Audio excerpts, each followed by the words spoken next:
La marche se veut pacifique, aucun acte de violence ne sera toléré. Madame, Monsieur, bonjour et bienvenue sur Sangweya Congo, la chaîne qui vous informe, la chaîne qui vous donne différents sujets d'actualité au pays. Devant ces micros, c'est moi, Chancel Achala. Et derrière la caméra, c'est Jonathan qui m'accompagne dans la réalisation de cette tranche d'informations avec vous aujourd'hui. On va essayer d'analyser certains aspects de l'actualité politique de notre pays. Vous le savez hein, que depuis le 30 juin, il y a pas mal de choses qui s'annoncent à l'horizon en ce qui concerne les différentes classes politiques de notre pays, que ce soit du côté du pouvoir du président de la République, Félix Tshisekedi, mais aussi des l'UDPS qui projettent une marche pour ce jeudi 9 juillet afin de protester l'élection de Ronsard Malonda à la tête de la CENI. Mais ce n'est pas seulement l'UDPS parce qu'il y a même les CLC en termes de mouvement citoyen qui s'est joint à l'UDPS pour manifester ce jeudi. Et il y a même la confession religieuse, les musulmans, qui eux aussi, à travers une déclaration, ont approuvé leur souci de pouvoir manifester parce qu'il semblerait qu'eux n'ont pas voté pour Ronsard Malonda. Et quand même, leur signature se retrouve sur la liste des confessions qui ont choisi Ronsard Malonda. Donc on va essayer de comprendre et vous allez voir même la déclaration des musulmans, de la confession religieuse musulmane. On va également parler de ces mêmes mouvements citoyens qui ont aussi projeté une nouvelle marche pour le 19 juillet prochain. Pourquoi? Pour demander la dissolution de l'Assemblée nationale.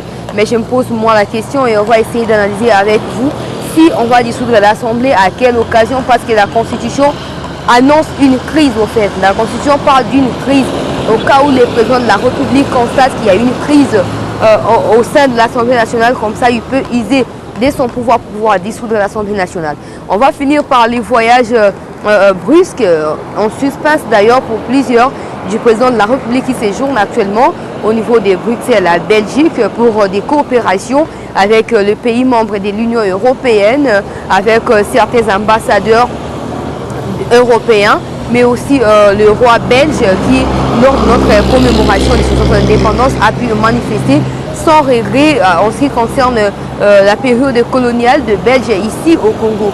Donc on va essayer de parler de tous ces aspects et on va entrer en profondeur pour voir en tout cas quels sont les problèmes du peuple congolais. Qu'est-ce qu'il faut faire pour le peuple congolais? Qu'est-ce qu'il faut faire pour élever la tête, pour remonter la pente et changer les choses? Donc une fois encore, bonjour et bienvenue sur Sangweya Congo. Je vous invite, vous tous qui n'êtes pas encore abonnés à notre chaîne, n'hésitez pas de le faire, abonnez-vous, activez la cloche de notification, comme ça vous recevrez toutes nos émissions, nos interviews, nos vidéos et consorts. Surtout, n'hésitez pas à liker, commenter et partager pour nous soutenir. C'est comme ça qu'on va marcher ensemble et on va continuer à s'encheminer en tout cas le long de nos différentes émissions. Donc voilà, je vais parler de la marche de l'UDPS qui est projetée pour ce jeudi 9 juillet.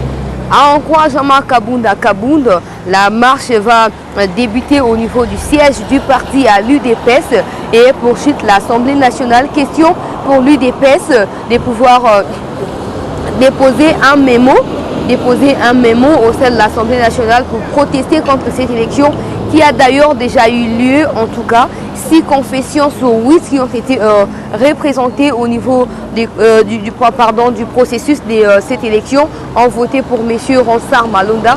C'est comme ça qu'il est arrivé à la tête de la CENI.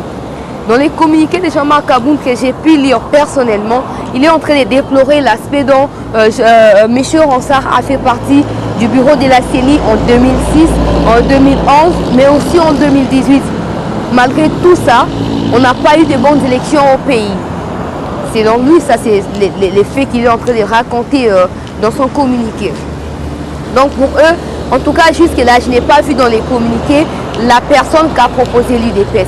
J'espère entre guillemets qu'il y a une personne proposée par l'UDPS. Comment comme ça ils vont protester pour présenter leur personne. Sinon vous protestez pourquoi?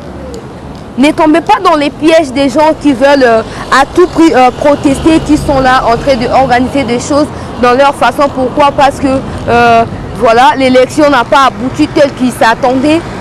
Ne tombez pas dans les pièges là. Ayez un objectif aussi clair Comme ça, vous aurez le soutien du peuple congolais plutôt entier. Et vous allez voir que quand même si vous allez marcher et que s'il n'y aura pas grand-chose en termes de changement au niveau de la présence de la CENI, mais quand même les bureaux qui composent cette instance ou cette institution indépendante, il y aura quand même des gens qui viendront de l'UDPS en termes de pouvoir, majorité, opposition, société civile.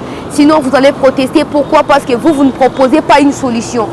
Protestez en ayant en votre possession la solution, sinon vous allez protester. Pourquoi?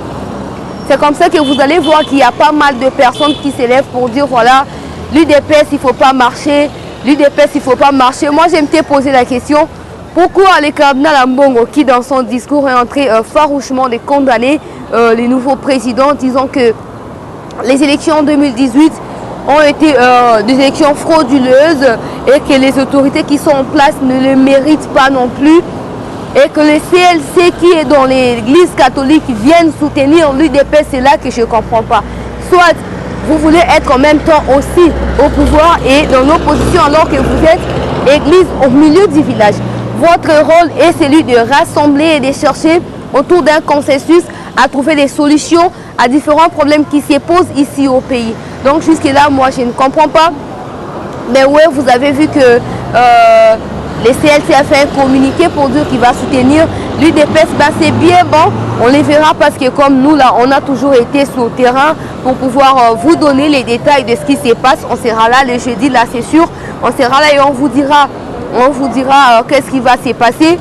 On espère qu'à travers cette marche, les choses vont changer. Sinon, vous marchez pourquoi? Déjà, moi, je souhaiterais que vous ayez un candidat que vous allez présenter, c'est-à-dire que vous déposez un mémo pour dire non à Ronsard Malonda et vous présentez, oui, nous voulons tel là. Mais jusque-là, moi, je n'ai pas encore attendu un candidat venant de l'UDPS dans les sens là. Donc, j'espère que voilà, vous allez prendre en considération parce qu'il y a pas mal, vous allez suivre même un spot publicitaire sur Sangweya Congo, en tout cas qui annonce cette marche qui est plutôt capitale pour l'UDPS parce que ça tient aussi à l'image de l'UDPS qui se veut en même temps du côté de l'opposition mais aussi du côté du pouvoir. Donc il faut que cette puissance-là, cette capacité-là de continuer à mobiliser la masse dans différentes manifestations pacifiques, etc. puisse être maintenue. Sinon, l'UDPS va perdre beaucoup parce que déjà, je ne vois pas les discours qu'ils vont tenir en 2023. Je ne vois pas si les députés, en tout cas, excusez-moi, personnellement, les députés de l'UDPS, ce qu'ils font au sein de l'Assemblée, c'est eux-mêmes qui savent. Moi, je ne sais pas. Mais du tout, je ne sais pas. Ils n'ont jamais initié une loi en faveur de la population, mais après, ils reviendront. Je me pose la question, ils ont utilisé simplement le nom de l'UDPS pour se faire élire ou ils sont vraiment les fils d'Etienne Tshisekedi Wamulumba, ou ils sont vraiment la descendance d'Etienne Tshisekedi Wamulumba. Donc jusque-là, il reste à vérifier cet aspect-là. Sinon, ça va être compliqué parce que déjà en 2018, par manque d'organisation et préparation, on se retrouve au sein du Parlement en étant minoritaire. Et en 2023, au lieu de maximiser vos relations avec la population pour s'estimer peut-être heureux ou gagnant entre parenthèses en 2023, vous ne le faites pas. Vous vous contemplez du fait d'avoir des voitures fumées, voilà, climatisées. Mais c'est pas mal, mais n'oubliez pas surtout pourquoi vous avez été mandaté. Pourquoi vous êtes là, n'oubliez pas, sinon ça vous servira en tout cas en rien. Donc voilà, je parlais des mouvements citoyens qui ont projeté comme ça une marche pour les 19 juillet. Pourquoi? Pour demander la dissolution du Parlement. Je ne sais pas, peut-être que eux, ils ont constaté la crise jusque-là, mais voilà. Il faut que cette même crise que eux ils ont constatée soit aussi constatée par les présidents parce que ces pouvoirs-là reviennent au président de la République. Jusqu'à ce que le président constate cette crise-là, il n'y aura pas de dissolution. J'ai vu pas mal de réactions dans des médias locaux disant que voilà, ces gens-là, ils sont en train de rêver, ils sont en train de somnoler, les gens du FCC, qui se lèvent pour déclarer des choses. Ils peuvent d'une manière ou d'une autre avoir raison, ces mouvements citoyens-là. Parce que leur rôle n'est pas seulement en fait d'observer, mais aussi de planifier et de pouvoir ramener à l'ordre ce qui ne marche pas au sein du fonctionnement de la République. C'est comme ça qu'ils ont constaté, eux, en tant que mouvement citoyen que voilà, les choses ne marchent pas bien du côté de l'Assemblée nationale. C'est comme ça qu'ils sont en train d'arranger et de s'organiser, excusez-moi, pour manifester, pour dire voilà, il faut dissoudre l'Assemblée et il faut nommer un informateur, il faut identifier la majorité, il faut reconstruire un nouveau gouvernement, etc. Donc ce sont des choses certainement à venir, mais peut-être que ça constitue ce qu'on appelle en communication sociale groupe de pression. Donc peut-être parce qu'ils vont manifester, le président de la République va se rappeler facilement que voilà, il faut que j'observe vraiment attentivement ce qui se passe au sein de l'Assemblée. Peut-être que réellement il y a une crise et que voilà que j'ai saisi cette opportunité pour dissoudre l'Assemblée et relancer les pays parce qu'on n'est pas là pour tourner en rond et surtout pas pour travailler au profit de quelques individus qui sont déjà riches en défaveur de la population. Donc on sera là comme je vous l'ai dit. Je suis toujours sur le terrain pour prendre pour vous des réactions des manifestants et tout. Je serai là les 19 mois aussi pour observer et voir ce qui va se passer réellement sur le terrain. On espère que ça va aller parce qu'on a vu la société civile, la Mouka qui ont manifesté récemment avec une centaine de personnes. Mais ça montre le manque de poids au fait au regard de la population. Mais vous ne pesez plus. Pourquoi? Parce que vous avez autant de discours contradictoires et que voilà, vos démarches ne consistent plus à défendre l'intérêt supérieur de la nation ou de la population. Donc on sera là pour vous montrer à travers les images. Je parlais également du président de la République qui a fait un déplacement. Voilà, avant de parler de ces sujets, je tiens à rappeler qu'il y a une déclaration comme je l'avais dit dans mon introduction, que vous allez suivre maintenant avant d'entrer dans les sujets qui parlent du président de la République. Suivez la déclaration de la confession religieuse islamique. Ils ont fait une déclaration pour contredire les choix ou l'élection de Ronsard Malonda. Disons que eux, en tout cas, ils n'ont pas acté, ils n'ont pas voté pour lui et comment ils peuvent se retrouver sur la liste de personnes qui ont voté. Ça prouve à suffisance que ces tricheries lors des élections en 2006, en 2011, en 2018, c'est une réalité. Comment vous pouvez vous battre et salir votre image, votre réputation pour accéder simplement à la CENI qui est indépendante? Vous savez qu'en travaillant là-bas, vous êtes pour des individus. Vous êtes placé là pour faire du bien aux uns et le mal aux autres. C'est comme ça que vous allez payer de tout autre prix pour accéder. J'ai vu même que M. Ronsard, il a répondu à un Twitter, à un post Facebook voilà, de M. Seth Kikouni, qui lui aussi refusait son élection. Qu'est-ce qu'il a répondu à monsieur Seth? Il a dit, voilà Seth Kikouni, comme toi tu tiens à t'opposer à mon élection, tu vas continuer à être candidat malheureux. Déjà, tu as perdu en 2018, en 2023, avant même que tu ne postules, tu as déjà perdu. Mais vous imaginez. Donc tu es là, tu es content de commencer à préméditer des choses aux gens. Mais là, est-ce que la destinée de ces pays dépend de toi? Non, mais n'oublie pas, voilà, c'est pas dans un sens plutôt négatif, mais pour te rappeler, Abbé Maloumalou était là, mais actuellement il n'est plus. Il n'est plus. Tu peux manipuler aujourd'hui, mais demain tu ne vas pas échapper à la justice. Tu ne vas pas échapper à la justice. Donc, avec l'allure où vont les choses, chacun sera censé de se rendre devant la justice et répondre de ses actes. Donc, regardez la déclaration de la religion islamique. L'autorité de chez Zaïd Ngongo, Mufti de la République démocratique du Congo à ma droite, et de chez Youssouf Djibondo Kapiepi, imam représentant légal de la communauté islamique en République démocratique du Congo. Nous avons appris par voie des médias que 6 confessions religieuses ont opté leur choix sur la personne de Ronsard Malonda au poste du président de la CENI.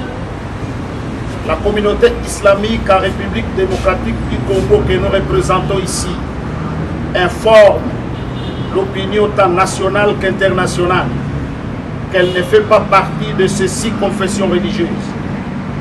Tout acte posé dans ce sens n'est qu'un faux et n'engage que son auteur qui n'avait ni mandat ni qualité pour engager la communauté islamique en République démocratique du Congo. La communauté islamique en République du Congo démocratique du Congo croit fermement que cette question doit être traitée avec responsabilité afin d'épargner notre peuple de déboires électoraux vécus en 2006, 2011 et 2018, nous avons dit. Vous avez compris, madame, messieurs, la déclaration, elle est très claire. Leur mécontentement, leur humiliation, ils n'ont pas été déjà associés, ils se rendent compte en retard que voilà, il y avait telle situation, ils n'ont pas été associés, ils se retrouvent en étant voilà, partant, mais quand même, où va ces pays? Où va ces pays? Mais ça va contre parce que j'ai vu la société civile, elle aussi a fait une déclaration pour dire que voilà, nous on n'a pas participé, une partie de l'église catholique non plus n'a pas participé. Mais je me pose la question, une partie de l'église kimbanguiste non plus, qui a voté pour M. Ronsard? Qui a voté pour lui? Quelle est cette confession-là religieuse qui a voté pour lui? Donc on saura plus dans les jours qui suivent. Je disais que le président de la République a fait un déplacement d'urgence pour Bruxelles, en Belgique. Je vais vous lire, hein, en tout cas, les grandes lignes, c'est une source voilà, anonyme que je ne vais pas citer ici, qui nous a fait part de ces informations, pour nous dire que voilà, il y a pas mal de la panique au niveau de la population, au sein de la population, qui se pose des questions. Le président, il est allé où? Il y a des gens qui disent que voilà, il est malade. Il n'est pas malade, mais comme tout autre être humain, à chaque période de la vie, il faut se faire évaluer en termes des systèmes sanitaires pour voir si qu'est-ce qui a changé, qu'est-ce qui a manqué par rapport aux médicaments que j'ai pris il y a quelques jours. Est-ce qu'il y a eu évolution et tout? Voilà, le président, il est en Belgique actuellement. Il se rendra notamment en France, aux Pays-Bas. Il va rencontrer les autorités de la Cour pénale internationale. Mais pour quel objectif? Là, il reste à comprendre. Je ne peux pas tout livrer ici, vous le savez. Dans la mesure du possible, il tentera lui aussi de solliciter un soutien militaire pour venir en aide au pays. Je vous en parlerai plus après ces sujets. Négocier dans la mesure du possible de lever les sanctions contre certaines autorités congolaises, négocier la dislocation du pays comme Yougoslavie. Voilà. Donc le président, oui, il est en Belgique, il n'est pas au Congo, mais c'est pour des raisons qui pourraient être profitables au pays dans les jours qui suivent. On espère que voilà, il reviendra avec la bonne nouvelle. Mais avant de clôturer, il faut que je vous annonce, je vous donne cette information, que vous puissiez être au courant, en tout cas que vous puissiez être au courant de Deo Kourassa, le porteur du drapeau de la République du Kivu, était un haut cadre du PPRD, des adversaires des Congolais qui, en collaboration avec les régimes criminels de l'ADF, comment on appelle ça, des militaires comme ça, des infiltrés, voilà, des infiltrés à l'est du pays. Donc c'est un Congolais. Le monsieur, il s'appelle Deo Kourassa. C'est lui qui a pu implanter, comme vous avez vu à travers les images, des drapeaux disant que voilà la République du Sud Kivu, je ne sais pas, du Kivu plutôt, qui lui a donné cette opportunité, c'est plutôt cette permission. Pourquoi il a fait? Il a été arrêté. On espère qu'il y aura vraiment des poursuites claires et des enquêtes pour pouvoir dénicher pourquoi il a fait ça. Il a été motivé par qui et pour quel objectif? Dans la mesure du possible, l'arrêter, même pour moi en tout cas, condamnation à mort. Condamnation à mort parce que le Congo, il est un et il est indivisible. Le Congo, il est un. Arrêtez de nous embrouiller, arrêtez de nous embêter avec vos histoires. Le Congo, il est un. On n'a que ces pays, on n'a rien d'autre. Donc comme vous savez que voilà, si je vais détruire le Congo, j'irai habiter ou vivre dans tel autre endroit du monde. Nous autres là, on n'a rien. On n'a rien. Donc prenez garde dans tout ce que vous faites. Prenez garde parce que comment vous allez expliquer une telle chose? On dort, on se réveille, République du Kivu. Mais c'est du n'importe quoi. C'est du n'importe quoi. Et pour ce genre de personnes, il faut des peines à mort. Moi, je ne pense même pas qu'il faut juger. Il faut aller directement les placer dans la prison et c'est fini. Des gens comme des Likapen comme ça, Ils sont dans la prison depuis 20 ans pour des raisons qui ne sont pas encore connues parce qu'il n'y a pas de preuves qui prouvent que voilà, ils ont fait ça, mais quand même ils continuent à croupir dans la prison, dans la misère, leur famille dans la pauvreté, alors qu'au départ ils ont combattu pour ces pays. Voilà, mais ils meurent en prison. Et ces machins de personnes, ils viennent s'élever pour dire que voilà, nous, on se porte garant de République du Kivu. Mais c'est du n'importe quoi. Pour qui vous vous prenez? Vous vous estimez pour qui? Que vous soyez de telle ou telle autre tendance politique, il faut que la justice fasse son travail. Comme déjà, voilà, nous sommes dans les processus de l'instauration de l'état des droits, il faut que tout ça s'arrange et que tout soit mis au clair. Je regrette d'ailleurs le docteur, le prix Nobel de la paix, Denis Mukwege, qui a été accusé dans cette affaire, disant que voilà, il en fait partie, il fait partie des pionniers de cette affaire de diviser les pays, de la balkanisation. Mais voilà, il a fait un communiqué devant la presse pour dire qu'il est tout à fait innocent et qu'il tient l'opinion nationale et internationale à témoin que voilà, les jours où on va mettre la main sur la personne qui a placé ces drapeaux-là, il sera arrêté. Mais maintenant que voilà, on l'a arrêté, que ce soit vous, docteur Denis Mukwege, que ce soit les autres qui ont fait des communiqués de gauche à droite pour dénoncer cette affaire, réunissez vos forces et mettez en prison à vie ces messieurs. Mettez ces ennemis du pays, pour moi en tout cas, qu'il aille en prison et que ce soit en prison à vie. Et comme ça, tous les autres qui étaient derrière lui, d'une façon ou d'une autre, à l'extérieur ou à l'intérieur du pays, ils sauront que voilà, ces pays, il est indivisible et que personne ne va tolérer la balkanisation et que ces pays, les Congolais vont rester unis. Après, ils vont aller mourir à gauche et à droite, voilà, on n'a pas la place où se mettre la tête, on ne sait pas, on cherche l'argent, on cherche le travail, alors qu'on a un grand pays. Moi d'ailleurs, je le disais avec quelqu'un qui est du côté du président de la République, non, il n'y a pas de travail au Congo, les gens ils sont au chômage. Mais si c'était moi par exemple, je ne dis pas que je suis président, si j'étais par exemple un député national, voilà, pour aller dans une façon plus simple, si j'étais député national, je vais en tout cas réfléchir dans ce sens. Il y a combien de couches de population au pays? Il y a combien de différentes classes de population au pays? Des gens qui sont forts, par exemple, en ce qui concerne la menuiserie, la mécanique et tout, il faut les réunir. Non seulement qu'ils soient, par exemple, allés dans les écoles de mécanique, etc., mais qu'il y ait des écoles de formation. Des formations dans le sens où, que ce soit comme ce qu'on appelle chez nous ici INPP au fait. Que l'INPP soit dans tous les domaines de la vie du Congo. Comme ça, chaque centre de formation aura un diplôme qui sera reconnu même à l'étranger. Ça facilitera la tâche aux ressortissants de ces centres de formation-là de pouvoir avoir la crédibilité d'aller travailler même ailleurs.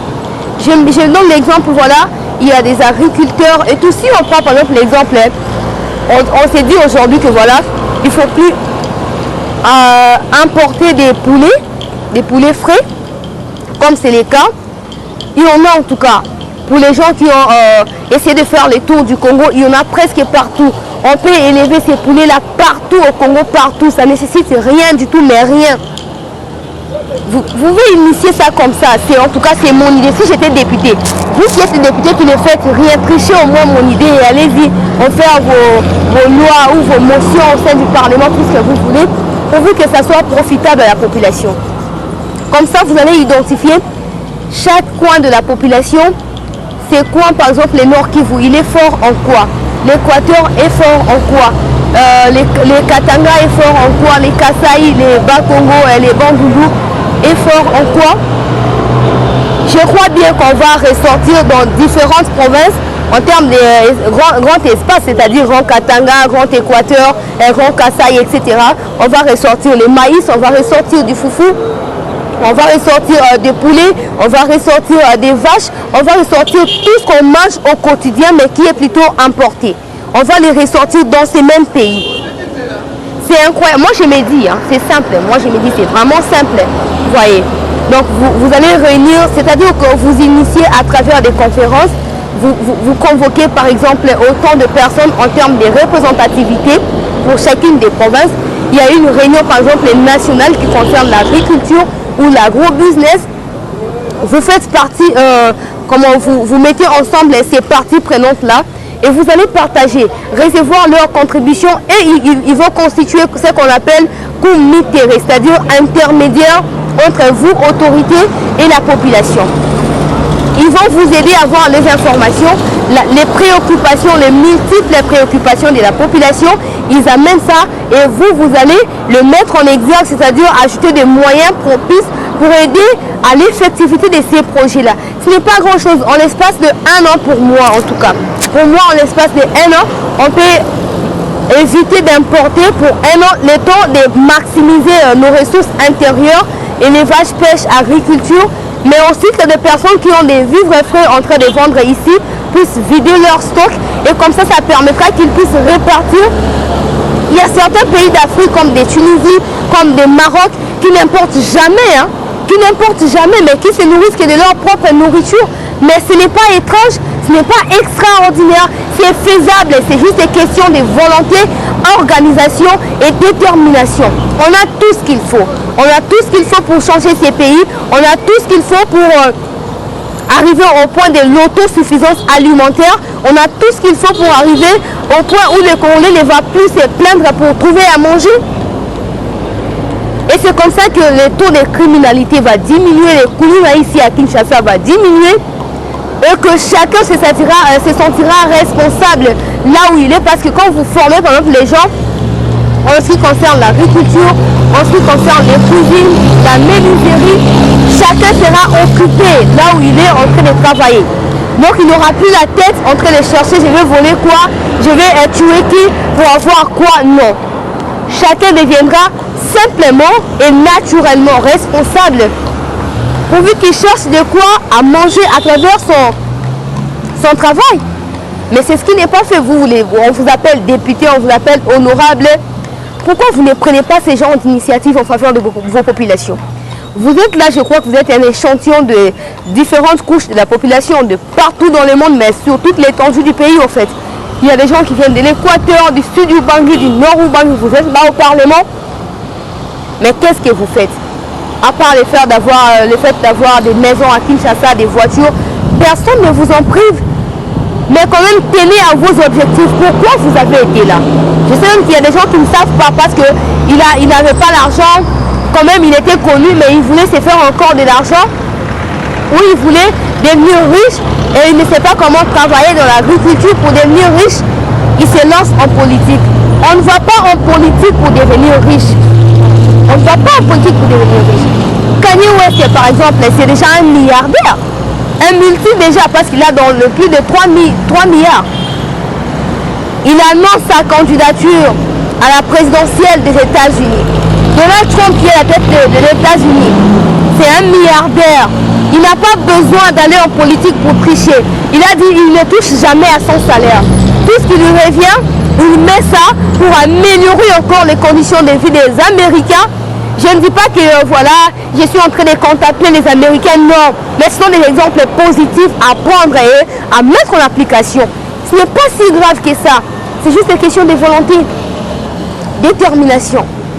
Donc voilà, j'espère que vous m'aviez vraiment suivi, que vous allez tenir compte de tout ce que nous avons dit. Vous qui avez l'habitude de nous suivre sur Sangweya Congo, n'hésitez pas de commenter, de partager, de liker. Dites-nous en commentaire ce que vous pensez, vous aussi, de ces différents sujets. Et voilà, je reviendrai certainement pour répondre à certaines de vos questions. Adressez également vos questions aux personnalités. Nous, on fera de notre mieux à les atteindre ou à les joindre. Et comme ça, on reviendra pour vous dire les réponses à vos questions. Merci à vous tous qui m'avez suivi à travers cette tranche d'information. Merci à Jonathan qui était derrière la caméra. En tout cas, pour moi, voilà, on s'arrête là. Je mets un point pour aujourd'hui, mais je vous retrouve peut-être demain ou tout simplement les jeudis sur le terrain, comme vous le savez. Merci et à bientôt. Eshima, votre magazine qui bat au rythme de l'actualité. Retrouvez la nouvelle édition. Exclusivité, l'an 1 des Basseyane Nanga. Métamorphose et décollage de la province du Haut-Ouélé. À la manœuvre, Christophe Nanga. Avec abnégation et patriotisme, les gouverneurs Basseyane est déterminé à lancer la province du Haut-Ouélé sur la voie du développement intégré. Interview, prise en charge des malades, la maîtrise de la propagation du coronavirus. Docteur Eteni répond à toutes les questions. Économie, la baisse des prix, les combats permanents d'Acacia, Bandou Bola. Dossier Eshima, mécanisme national des suivis historiques et réalisations. Focus, Sele Yalagouli propose des nouveaux paradigmes de développement indispensables à la relance de l'économie. Nation, championne du social, Agnès Mouad Nawej et la CNSS offrent $1 million dans la lutte contre la pandémie Covid-19. Moussa Mondo sensibilise et prend en charge des personnes vulnérables. Parité, Olive Lembe Kabila, modèle de générosité et d'entrepreneuriat féminin. Afrique, un déconfinement aux multiples facettes. Retrouvez l'intégralité du magazine Eshima dans les kiosques. Eshima Magazine, un nouveau standard d'information.